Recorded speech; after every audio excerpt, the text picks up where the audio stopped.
नमस्कार. हिंदुस्थान पोस्टच्या विचार मंथन मी डॉक्टर उदय नेरुरकर या विशेष मालिकेच्या आजच्या भागामध्ये मी हर्षद वैद्य आपल्या सर्वांचं मनपूर्वक स्वागत करतो. आपल्याकडे सोशल मीडिया हा एक गंभीर समस्या म्हणून उद्भवायला लागलाय. सोशल मीडियाच्या गैर आणि अतिवापरामुळे आजकाल अतिशय कौटुंबिक असतील, वैयक्तिक स्वरूपाच्या असतील, लहान मुलांच्या समस्या असतील, अशा समस्या गंभीर रूप धारण करायला लागल्यात. भारतामध्ये याच्याबद्दल अनेक उपाय करून झाले, पण तरी सुद्धा आपल्याला कुठल्याही प्रकारे ह्याच्याबद्दल यश लाभलेलं नाही. याच्यामध्ये ऑस्ट्रेलियन सरकारने आता एक अभिनव उपक्रम आणला आहे आणि त्यांनी काय केलंय तर 16 वर्षांखालील मुलांना काही बरेचसे ऍप्स म्हणजे जे मोबाईलवरती किंवा सोशल मीडियावरती जे फ्री अवेलेबल आहेत म्हणजे इन्स्टा, फेसबुक यांसारखे ऍप्स असतील, यांसारख्या ऍप्सना पूर्णपणे बंदी घातलेली आहे. आणि ह्या बंदीचा जो सगळा जो प्रकार आहे यांना या सगळ्या सोशल मीडियाच्या अतिवापरापासून त्यांना वाचवण्यासाठी केलाय असं सरकारने सांगितलेलं आहे. मग भारतामध्ये अशा प्रकारची गोष्ट होऊ शकते का? अशा पद्धतीच्या अभिनव संकल्पनेची चर्चा करणं आजच्यासाठी खूप महत्वाचं आहे आणि ती करण्यासाठी आज आपल्याजवळ पुन्हा एकदा उपस्थित आहेत डॉक्टर उदय नेरुरकर सर. सर, आपलं मनपूर्वक स्वागत. नमस्कार. समजा पहिलाच प्रश्न तुम्हाला असा आहे की 10 डिसेंबर पासून ऑस्ट्रेलियामध्ये हा नियम लागू होणार आहे, हा कायदा लागू होणार आहे. ह्याच्यामुळे फरक काय पडणार आहे, ह्याचं महत्व काय? याची एक पूर्व सूचना युरोपियन युनियनचे जे प्रेसिडेंट आहेत त्यांनी 20 सप्टेंबर 2025 ला आपल्या भाषणामध्ये दिलेली होती.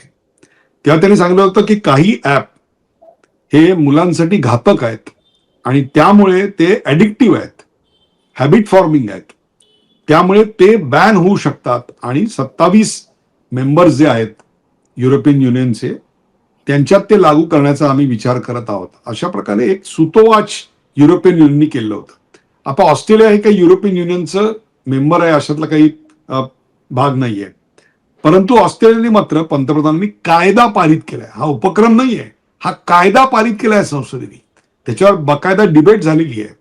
आणि मग टिकटॉक, एक्स असेल, फेसबुक असेल, इंस्टाग्राम असेल, स्नॅपचॅट असेल, हे 16 वर्षाखालील मुलांकरता 10 डिसेंबर पासून त्यांनी बॅन केलेलं आहे. आणि हे बॅन का केलं हे सांगताना त्या प्राईम मिनिस्टरनी जे भाषण केलेलं आहे ते भाषण खरोखरच ऐकण्यासारखं आहे.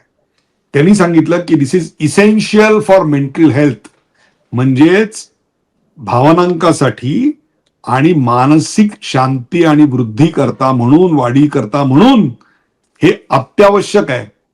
आणि म्हणूनच अख्ख्या जगाचं लक्ष याच्याकडे आहे.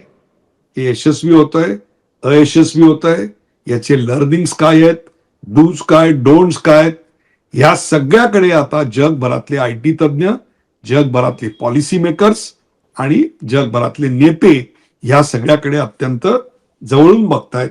जरी याच्यावर टीका झालेली असली की तरुण मुलांपासून तुम्ही त्यांचा माहितीचा अधिकार आणि करमणुकीचा आणि प्रबोधनाचा अधिकार असा खेचून हिरावून घेऊ शकत नाही, अशी टीका जरी झालेली असली तरी अनेक जण याच्याकडे अतिशय बारकाईनं आणि उत्सुकतेनं कौतुकानं बघतायत.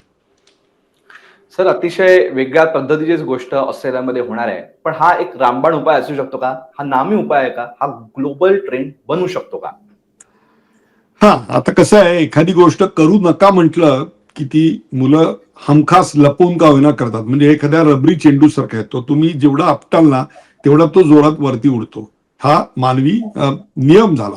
तसंच नेपाळमध्ये सुद्धा जेन झीला सोशल मीडिया बॅन केला तेव्हा नेपाळमध्ये काय घडलं ते आपण पाहिलं. अर्थात नेपाळची सगळी परिस्थिती पूर्णपणे वेगळी होती, ते उदाहरण इकडे लागू आहे असं नाही. परंतु एखादी मुद्दा फक्त मला एवढाच मांडायचा आहे त्याचा आधार घेऊन की एखादी गोष्ट बंदी केली की ती लोक स्वीकारतात असं होत नाही, तर ती त्याची जास्त मोठ्या प्रमाणात ते उफाळून येतं. हे सगळं भारतामध्ये काय किंवा जगामध्ये केव्हापासून वाढलं? इंटरनेटला ऍडिक्शन जी आपली आहे, एंटरटेनमेंट व्हायचं असेल म्हणजे माणसाला आज 1 मिनिटं सुद्धा एकटं बसवत नाही. माणसं लगेच मोबाईल हातात घेतात, युट्यूब उघडतात, फेसबुक उघडतात, एक्स उघडतात, स्नॅपचॅट उघडतात, आणखीन काय इंस्टाग्राम उघडतात, स्टोरीज बघतात. निरर्थक असतं हे सगळं. त्यातनं मानसिक भावनिक दमणूकच होते, मिळत काही नाही. तुम्हाला सांगतो, हे सगळं कधी चालू झालं तर कोरोनाच्या काळामध्ये माणसं एकटी होती आणि त्यावेळेला मृत्यूचं भय एकीकडे होतं, सामाजिक कौटुंबिक आयुष्य संपुष्टात आलेलं होतं. अशा वेळेला त्यांना ऑनलाईनच्या जगामध्ये त्यांना जगायला एक आधार मिळाला. आणि ऑनलाईनच्या जगतामधली करमणूकच ही खरी करमणूक आहे. त्यातलं जीवन हेच वास्तव आहे. त्यातलं आभासी जग हेच खरं जीवन आहे, हे सगळं आपल्याला दिसायला लागतं. त्यामुळे याच काळामध्ये कौटुंबिक हिंसाचार असेल, माणसाचं विमनस्क होणं असेल, एकटं वाटणं असेल, फ्रस्ट्रेशन असेल, डिप्रेशन असेल, हे सगळं या काळात आपल्याला वाढलेलं आपल्याला दिसून येतं. अर्थात आता ह्याच्यावर बंदी घातली म्हणून मुलांपर्यंत हा आक्षेपार्ह कंटेंट पोहोचणार नाहीये का? आज घराघरात टीव्ही आहेत, आई वडील नोकरीसाठी बाहेर जातात, मुलगा एकटा असतो, तो टीव्ही लावतो. ओटीटी प्लॅटफॉर्मवर अशा सिरियल्स आहेत की ज्याच्यात दर 3 मिनिटाला एक बलात्कार आहे, दर 30 सेकंदाला एक शिबी आहे आणि दर 2 मिनिटाला एक खून आहे. हे सगळं मुलं बघत असतात. त्यांनी जरी नाही बघायचं ठरवलं, घरात जरी नाही घेतलं, तरी पिअर प्रेशर आहे. वर्गातली इतर मुलं बघतात. चर्चा करताना तुमच्याकडे ती सिरियल तुम्ही पाहिलेली नसेल की तुम्ही एकटे किंवा इन्फिरियर असल्याची भावना मुलामध्ये उगीच निर्माण होते की जी खरी नाहीये. आणि मग या निगेटिव्ह इन्फ्लुएन्सचा मुलं शिकार होतात. आणि त्यात सुद्धा मला आता हिरीनं पार्टिसिपेट करता आलं पाहिजे म्हणून मी ते पाहणार, म्हणून ते पाहण्याचा हट्ट धरला जातो आणि त्यातून मुलं अधिकाधिक हिंसक बनत जातात. एक लक्षात घ्या, मेटा या कंपनीनी जे फेसबुक काढलं, इंस्टाग्राम काढलं, व्हॉट्सअप काढलं, हे मुलांच्या भावविश्वाचा, तरुणांच्या भावविश्वासाचा, त्यांच्या आयुष्याचा विकास व्हावा याच्याकरता काढलेलं नाहीये. फुकट आहे ना, लक्षात ठेवा, जगात काही फुकट नसतं. ते तुमचा वेळ घेतं, तुमचा मेंदू घेतं, तुमच्या मेंदूला हवं तसं प्रोग्राम करतं. आणि ह्या सगळ्यावरच्या ज्या बंद्या ज्या ज्या ठिकाणी घालण्यात आल्या ना, त्याच्या एन्फोर्समेंट आपल्याकडे खूप कमी आहेत. हे काही यशस्वी झालंय अनेक ठिकाणी नाही. त्यामुळे ऑस्ट्रेलियातल्या प्रयोगाकडे सगळ्यांचं लक्ष असणार आहे. हे बोलणं सोपं आहे, सेल्फ रेग्युलेशन, संयम हवा. 10 वर्षाच्या मुलाला जेव्हा आई वडील दोघं घरी आले की एकमेकांशी न बोलता मोबाईलवर बघत बसलेत. आई भाजी पोळी करता करता सुद्धा मोबाईलवर बघत बसलेली आहे. वडील सुद्धा घरी आल्यावर मोबाईल मुलाशी खेळायच्या ऐवजी बघत बसलेत. अशा वेळा त्या मुलाला सांगायचं नाही, तू मात्र संयम ठेव, तू मात्र मोबाईलला हात लावायचा नाही, तू मात्र सोशल मीडिया बघायचं नाही, हे कितपत वर्क होणार आहे? म्हणूनच मला हा जो ऑस्ट्रेलियामधला कायदा आहे ना, त्याची अंमलबजावणी, यशस्वीता, याच्यावर मी सुद्धा खूप लक्ष ठेवून याचं कारण याच्या स्टेप्स अजून क्लिअर व्हायचे आहेत की इम्प्लिमेंट कसं केलं जाणार आहे. मला असं वाटतं की त्याच्यामुळे एक गोष्ट घडेल की किमान जे ग्राहक आहेत एफबीचे, इन्स्टाचे, याचं वय काय याचं चेकिंग तरी चालू होईल. आणि ते जर एका 10 वर्षापेक्षा जर कमी असेल तर त्यांचे अकाउंट डिलीट करायची सक्ती करण्यात येईल. आणि ती खूप चांगली गोष्ट आहे. अर्थात त्याच्यावर पुन्हा टीका होईल की सरकारने मॉरल गाईड व्हावं का? नैतिक अधिकार सरकारला कोणी दिलाय? कोणी काय पाहावं ठरवायचं? आपल्याकडे असे अनेक सेक्युलर माइंड आपल्या देशामध्ये लिब्रांडो आहेत की जे जरा काही बंधन घातलं की ते म्हणणार की सरकार त्यांना अमुकच धर्माचा, अमुकच विचारसरणीचा पाईक बनवायला बघतंय. खरं तर सोशल मीडियाचा इन्फ्लुअन्स तोचपणामुळे आणि त्याच्यातनं काही नवीन अनुभव येत नसल्यामुळे खरं तर काही देशांमध्ये कमी होताना आपल्याला दिसतोय. आणि मुलं लाईव्ह परफॉर्मन्स, म्हणजे ज्याला आपण खेळणं म्हणतो, इंटरॅक्शन म्हणतो, याच्याकडे वळताना दिसत आहेत. टेक्स्ट बेस्ड फॉर्मॅटचे जे प्लॅटफॉर्म्स आहेत ना, ते अनेक प्लॅटफॉर्म जगभरात बंद पडलेले आहेत. दर क्षणाक्षणाला तुमचं अटेन्शन आणि तुमची एंगेजमेंट हे काही सोपं नाही आहे. त्यामुळे अनेक ठिकाणी त्याच्यात फेल्युअर पण आपल्याला दिसतंय. ही वस्तुस्थिती आहे. अशा वेळेला याचं यश काय आहे आणि याच्यातलं लर्निंग्स काय आहे त्याच्याकडे सगळ्यांचंच लक्ष आहे. सर, तुम्ही आता संपूर्ण उत्तरामध्ये सोशल मीडियाच्या घातक परिणामांबद्दल बरंच सांगितलं. म्हणजे सध्या तर 2 चांगले तर 10 वाईट अशा पद्धतीचा रेट असा काहीतरी चालल्यासारखं आपल्याला दिसतं. तर या सगळ्या सोशल मीडियाचं जे बूमिंग आहे किंवा सोशल मीडियाचा जो प्रभाव आहे, गेल्या 20 वर्षांमध्ये संपूर्ण जगात, भारतातच नाही संपूर्ण जगामध्ये खूपच प्रमाणात वाढला. नेमकी याची वाटचाल कशी झाली? ह्याचा प्रभाव कशा कशा पद्धतीने विस्तारत गेला? अगदी तुम्ही योग्य सांगितलं की 2 व्हिडिओ उपयुक्त आणि 8 घातक किंवा अनुपयुक्त अशा स्वरूपाची रचना असते. आणि त्या 2 व्हिडिओ करता तुम्ही 200 व्हिडिओ बघत बसता आणि तुमचे 2 तास कधी जातात कळत नाही की ज्या 2 तासामध्ये तुम्ही स्वतःची विचारसरणी, स्वतःची कल्पनाशक्ती विकसित केली असते. परंतु हे सगळं पद्धतशीररित्या मारलेलं असतं. 20 वर्षापूर्वीचा सोशल मीडिया जो होता ना, तो अत्यंत मागास होता. त्याच्यात फक्त टेक्स्ट होतं. त्याच्यात काही क्रिएटिव्हिटी नव्हती, त्याच्यात कलर नव्हते, त्याच्यात अॅनिमेशन नव्हतं, त्याच्यात व्हिडिओ नव्हतं, त्याच्यात साईज नव्हता, त्याच्यात कंटेंट नव्हता, त्याच्यात व्हॉल्यूम नव्हता. हे सगळं गेल्या 20 वर्षामध्ये तंत्रज्ञान जसं वाढत गेलं, नवनवीन व्हर्जन येत गेली, नवनवीन ऍप येत गेली, तसं वाढत गेलं. आणि या सगळ्या करता ह्याचं मूळ काय होतं मला सांगा? व्हॉट्सअप कशा करता होता? सोशल कनेक्शनसाठी. फेसबुक कशा करता होतं? सोशल कनेक्शनसाठी. आज जर फेसबुक हा एक देश असेल ना, तर तो जगातला 3रा सर्वात मोठा देश आहे. इतकी लोक आता फेसबुक वापरतात. तरी देखील आता फेसबुक उतरणीला लागलं आहे बरं का. ट्विटर ज्या प्रमाणात पहिल्या 5 कोटी लोकांपर्यंत पोहोचलं, तेवढ्या 5 कोटी ग्राहकांपर्यंत जायला रेडिओला साधारणतः 40 वर्ष लागली होती. ते इथे 1.5 वर्षाच्या आत पोहोचलेलं आहे. त्यामुळे याचा वेग आणि रेटा हा निव्वळ अफलातून आहे. त्यामुळे याच्यातनं काही प्रबोधन होईल, आनंद मिळेल, एन्जॉयमेंट आहे, सोशल कनेक्शन होईल, याच्यात हार्मलेस आहे असं पहिले वाटत असताना सुद्धा त्याच्यातनं काय काय गोष्टी घडल्यात ह्या सगळ्या आपल्या समोर आहेत. 2006 साली आपल्याकडे फेसबुक आलं, त्याच वेळेला आपल्याकडे इन्स्टा आलं, स्नॅपचॅट मला वाटतं 2011 किंवा 2012च्या सुरुवातीला आलं. तेव्हा आलं तेव्हा हे अगदी इनोसंट आहे. जुने बिछडे हुए दोस्तों को मिलने का एक जरिया होता है म्हणून ते व्हॉट्सअपकडे फेसबुककडे सगळ्यांनी पाहिलं.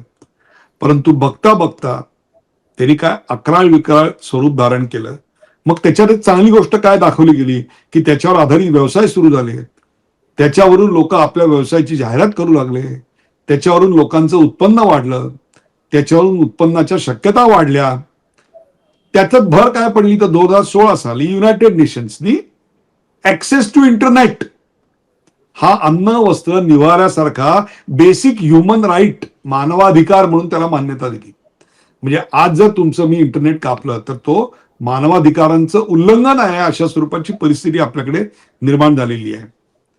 आणि मग त्यांनी गोलच ठरवून दिली युनायटेड नेशन्सने, आणि ती इंटरनेट कनेक्टिव्हिटीची आहेत, सस्टेनेबल त्याच्या कनेक्टिव्हिटीची आहेत.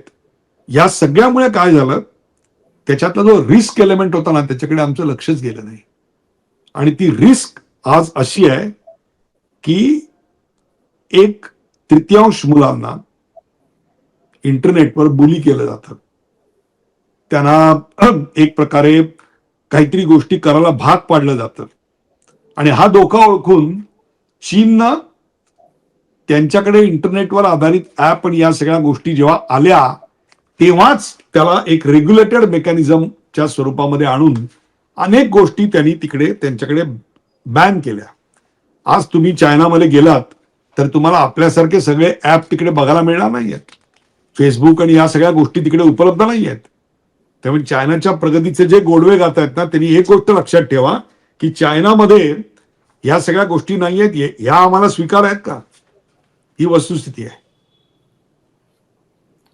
सर, आता या सगळ्यामध्ये आपण इंटरनेटचा सगळी वाटचाल पण बघितली, पण या सगळ्याच जे सगळे ऍप्स बद्दल आपण बोलतोय, फेसबुक असेल, व्हॉट्सअप असेल, ट्विटर असेल, इंस्टाग्राम असेल, मागे टिकटॉक पण होतं, या सगळ्यांचा सगळ्यात मोठा ग्राहक जगभरातला हा भारत आहे. भारत हा आता जगातला सर्वात मोठ्या लोकसंख्येचा देश बनतोय. या सगळ्या गोष्टी भारत सगळ्यात जास्त कन्झ्युम पण करतोय. भारतामध्ये याचे दुष्परिणाम पण बघायला मिळालेले आहेत. मग ऑस्ट्रेलिया सारखा असा कायदा भारतात लागू होऊ शकतो का? भारतात त्याच्या इम्प्लिमेंटेशनची गरज आहे का?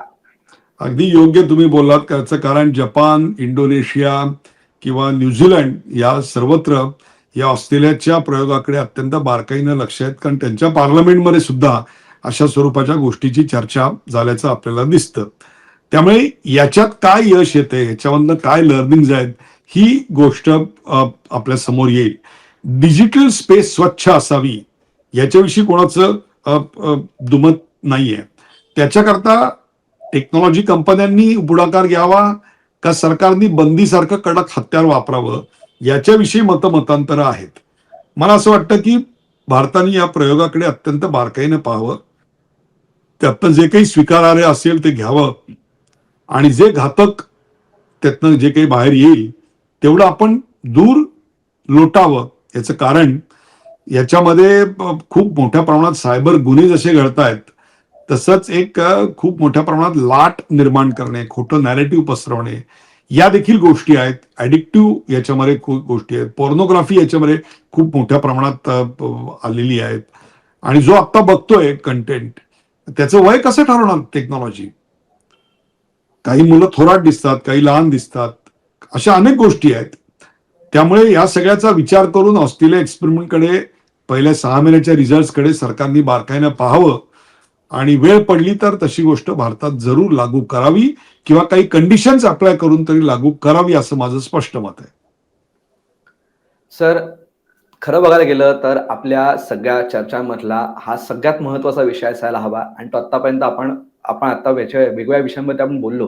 हा सगळ्यात महत्त्वाचा विषय होता असं मला वाटतं आणि त्याच्याबद्दल चर्चा होणं खूप गरजेचं होतं आणि आपण अशा प्रकारच्या समाज माध्यमांचा जबाबदारीने उपयोग करत असताना अशा प्रकारची चर्चा होणं खूप गरजेचं होतं आणि ती चर्चा आज तुम्ही आमच्यासोबत केलीत याबद्दल हिंदुस्थान पोस्टतर्फे आपले मनःपूर्वक आभार. धन्यवाद. सोशल मीडिया हा आता सध्या जगातला सगळ्यात महत्वाचं हत्यार जरी असलं तरी हत्यार दुधारी आहे. हे हत्यार कधीही आपल्यावरतीही उलटू शकतं आणि याचे परिणाम आणि याचे सगळ्या दाखले आपल्याला आजूबाजूला सदैव दिसत असतात. हेच या आजच्या चर्चेचं फलित आहे आणि या चर्चेचं वापर, ह्या चर्चेचा खरंच यातनं काही बोध घ्यायचा असेल त्या चर्चेचा सर्वात मोठा बोध आहे की सोशल मीडियाचा वापर हा जबाबदारीने व्हायला पाहिजे आणि हेच आज आम्ही या सोशल मीडियाच्या माध्यमातून जबाबदारीने तुम्हाला सांगत आहोत. ही मुलाखत तुम्हाला कशी वाटली, ही मुलाखत मध्ये झालेली चर्चा तुम्हाला कशी वाटली हे कमेंट बॉक्समध्ये तुम्ही आम्हाला नक्की सांगा आणि असेच माहितीपूर्ण व्हिडिओज बघण्यासाठी हिंदुस्थान पोस्ट युट्यूब चॅनलला सबस्क्राईब करा आणि फेसबुक पेजला लाईक फॉलो करायला विसरू नका. धन्यवाद.